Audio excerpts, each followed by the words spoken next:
ಅಂತೆಯೇ ಎಲ್ಲ ವ್ಯವಸ್ಥೆಗಳು ಕ್ರಮವಾಗಿ ಪೂರೈಸಿದವು. ನೀಲನು ಸೇನೆಗೆ ಸಜ್ಜಾಗಲು ಅಣತಿಯನ್ನಿತ್ತನು. ಹನುಮಂತನು ನೀರು ತಂದಿತ್ತನು.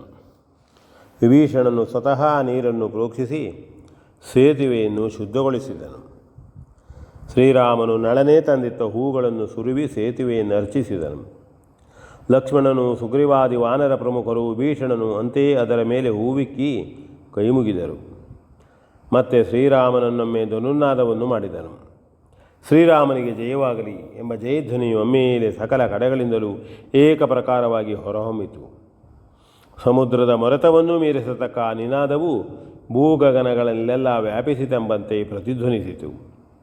ಮಹಾಧನುರ್ಧರನಾದ ಶ್ರೀರಾಮಚಂದ್ರನು ಶಿಲ್ಪಿ ಶ್ರೇಷ್ಠನಾದ ನಳನೆ ಕೈಗೊಡಲು ಸುಗ್ರೀವನ ಕೈ ಹಿಡಿದು ತಮ್ಮನೊಂದಿಗೆ ಹನುಮ, ವಿಭೀಷಣ, ಅಂಗದ, ಜಾಂಬವಾದಿಗಳ ಸಹಿತ ವಸಿಷ್ಠ, ವಿಶ್ವಾಮಿತ್ರ, ಅಗಸ್ತ್ಯಾದಿ ಗುರುಜನರನ್ನು ಸ್ಮರಿಸಿ ದರ್ಪಾಂಧ ರಾಕ್ಷಸರ ಸಮೂಲ ನಾಶಕ್ಕಾಗಿ ಕಪಿವೀರರೆಲ್ಲರೂ ತಮ್ಮ ತಮ್ಮ ಕೈಯ ಹೂಕುಸುಮಗಳನ್ನೆತ್ತಿ ಹಾರಿಸುತ್ತಿರಲು ಪೆರ್ದೆರೆಯ ಪೇನಮಯ ಮುಕ್ತಾಳಿಯನ್ನೆತ್ತಿ ಹಾರಿಸುವ ಸಮುದ್ರರಾಜನ ಹರಕೆಯನ್ನು ಕೈಗೊಂಡು ಧರ್ಮ ವಿವರ್ಧನೆಯೇ ತನ್ನ ಉತ್ಕರ್ಷ ಎಂಬಂತೆ ಮೊದಲ ಹೆಜ್ಜೆಯನ್ನು ಆ ಮಹಾ ಸೇತುವಿನ ಮೇಲಿಟ್ಟು ಆರೋಹಿಸಿದನು. ಮತ್ತೊಮ್ಮೆ ಜಯಧ್ವನಿಯಾಯಿತು. ಅದೇ ಆ ಹರ್ಷೋದ್ಗಾರ ಸಹಿತವಾಗಿ ಕ್ರಮದಂತೆ ಸೇನೆಯೂ ಮುಂದೆ ಸರಿಯತೊಡಗಿತು. ಸೇತುವೆಯ ಮೇಲಿನ ಮನೋಹರವಾದ ಬೀದಿಯನ್ನು, ಅದರ ಇಬ್ಬದಿಯ ಆವರಣವನ್ನು ನೋಡಿ ಶ್ರೀರಾಮನು ಮತ್ತು ಆ ಸೇತುವೆಯ ರಚನಾ ವಿಶೇಷವನ್ನು ಕೌತುಕವೇ ಹೆಚ್ಚುತ್ತಿರಲು ಕುತೂಹಲಪೂರ್ಣವಾಗಿ ದಿಟ್ಟಿಸುತ್ತಾ ಮುಂದೆ ನಡೆಯುತ್ತಿದ್ದನು. ಅಲ್ಲಲ್ಲಿ ನೇತಗೊಂಡಿದ್ದ ಶೃಂಗಾರಗೊಂಡ ಬುರುಜುಗಳನ್ನು, ಆ ಬಳಿಯ ರಕ್ಷಣಾ ವ್ಯವಸ್ಥೆಗಳನ್ನು ಸುಗ್ರೀವನಿಗೂ ವಿಭೀಷಣನಿಗೂ ತೋರಿಸಿ ಮೆಚ್ಚುಗೆಯನ್ನು ಸೂಸುತ್ತಾ ಶೋಭಾಯಮಾನವಾದ ಅಲಂಕಾರಗಳನ್ನು ಅಲ್ಲಲ್ಲಿ ನಿಂತು ಪರೀಕ್ಷಿಸುತ್ತಾ ಸೇನಾವಾಹಿನಿಯ ನಡುವೆ ಸಂತೋಷಪೂರ್ಣನಾಗಿ ತೇಲುತ್ತಿದ್ದಾನೆಂಬಂತೆ ನಿಧಾನವಾಗಿ ಕ್ರಮಿಸುತ್ತಿದ್ದನು. ಮುಂದೆ ನಡೆಯುತ್ತಾ ಹೋದಂತೆ ಹಿಂದಿನ ಭೂಮಿಯು ಹಿಂದೆಯೇ ಉಳಿದು ಕಾಣದಂತಾಗಿ ಮುಂದಿನದು ಮುಂದೆ ಮತ್ತೂ ಬಹುದೂರವಿದ್ದು ಕಾಣುತ್ತಿರಲಿಲ್ಲ. ಹಿಂದಾಗಲಿ ಮುಂದಾಗಲಿ ಎಡ ಬಲ ಬದಿಗಳಲ್ಲಾಗಲಿ ಕೆಳಗಿನ ನೀರು ಮೇಲಿನ ಆಕಾಶವೂ ಅಲ್ಲದೆ ಮತ್ತೇನೂ ಕಾಣಿಸುತ್ತಿರಲಿಲ್ಲ.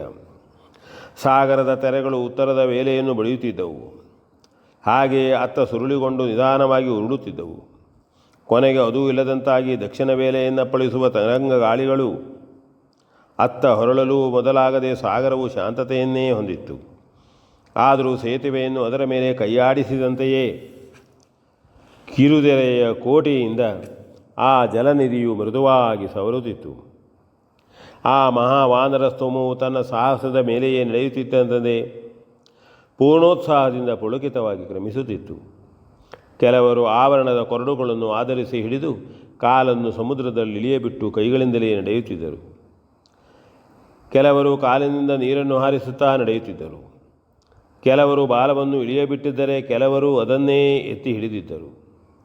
ಒಬ್ಬರ ಬಾಲವನ್ನು ಒಬ್ಬರು ಹಿಡಿದುಕೊಂಡು ಬಹುದೂರದವರೆಗೆ ಸಂಕಲೆಯಿಂದಲೇ ಉದ್ದವಾಗಿ ನೀಡಿಕೊಂಡು ಮೊದಲಿಗನು ಮಾತ್ರ ನಡೆದು ಉಳಿದವರು ಅವನಿಂದಲೇ ಎಳೆಯಲ್ಪಡುತ್ತವಂತೆ ಸರಾಗವಾಗಿ ಕ್ರಮಿಸುತ್ತಿದ್ದರು. ಯಾವ ಹೊಣೆಯೂ ಯಾವ ಅರಿವು ಇಲ್ಲದೆ ಮನಬಂದಂತೆ ವಿಹರಿಸುತ್ತಿದ್ದ ವೃಕ್ಷ ಸಂಚಾರಿಗಳು ತಮ್ಮ ಜೀವನದಲ್ಲಿ ಪ್ರಪ್ರಥಮವಾಗಿ ಪಡೆದ ಈ ಅನುಭವವು ಅವರನ್ನು ಲೋಕೋತ್ತರವಾದ ಆನಂದದಲ್ಲಿಯೇ ಕೆಡವಿತ್ತು. ಅಂತೆಯೇ ಕೈಯನ್ನು ಬಾಲವನ್ನು ಭುಜದ ಮೇಲೆಯೇ ಹೇರಿಕೊಂಡು ಹೆಜ್ಜೆ ಹಾಕುತ್ತಿದ್ದರು. ಕೆಲವು ವಾನರರು ಒಬ್ಬರಿನ್ನೊಬ್ಬರ ಮೇಗಲ ಮೇಲೆಯೇ ಕುಳಿತು ಹೋಗುತ್ತಿದ್ದರು. ಕುದುರೆಯವರು ರಥದವರನ್ನು ಎಳೆಯುತ್ತಿದ್ದರೆ ಆನೆಯವರು ದುಡುತ್ತಲೇ ಇದ್ದರು. ಪದಾತಿಗಳವರು ಆ ಬಳಿಯೇ ಕ್ರಮವಾಗಿ ನಡೆಯುತ್ತಿದ್ದರು.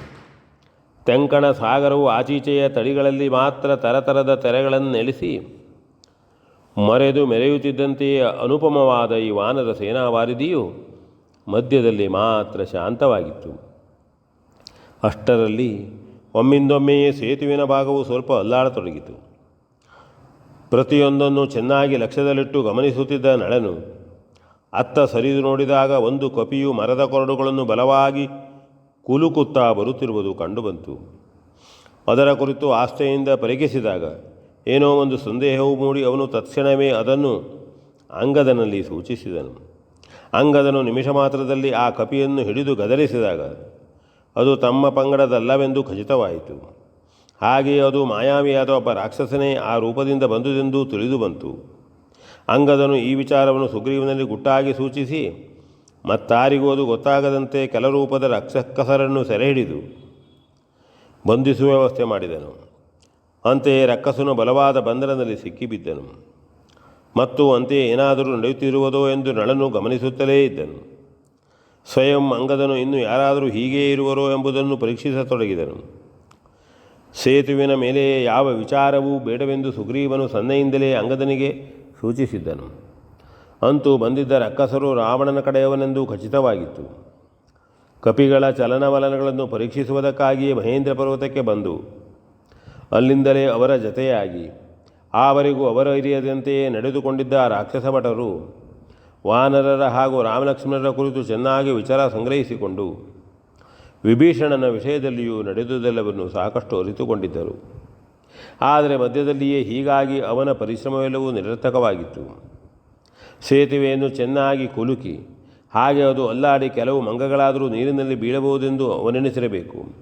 ಅಲ್ಲ, ತನ್ನ ಈ ಪ್ರಯತ್ನದಿಂದ ರಾಮನಿಗೋ ಲಕ್ಷ್ಮಣನಿಗೋ ಯಾರಿಗಾದರಿಗೊಬ್ಬರಿಗಾದರೂ ಅಂತಹ ಅಪಾಯವನ್ನು ತಂದು ಹಾಕೋಣವೆಂದು ಬಗೆದಿದ್ದನೋ ಏನೋ. ಅಂತೂ ಅವನ ವಾಂಛಿತವು ಈಡೇರದೆ ಅವನೇ ಮರ್ಕಟ ಬಂಧನದಲ್ಲಿ ಸಿಕ್ಕಿಬೀಳಬೇಕಾಯಿತು.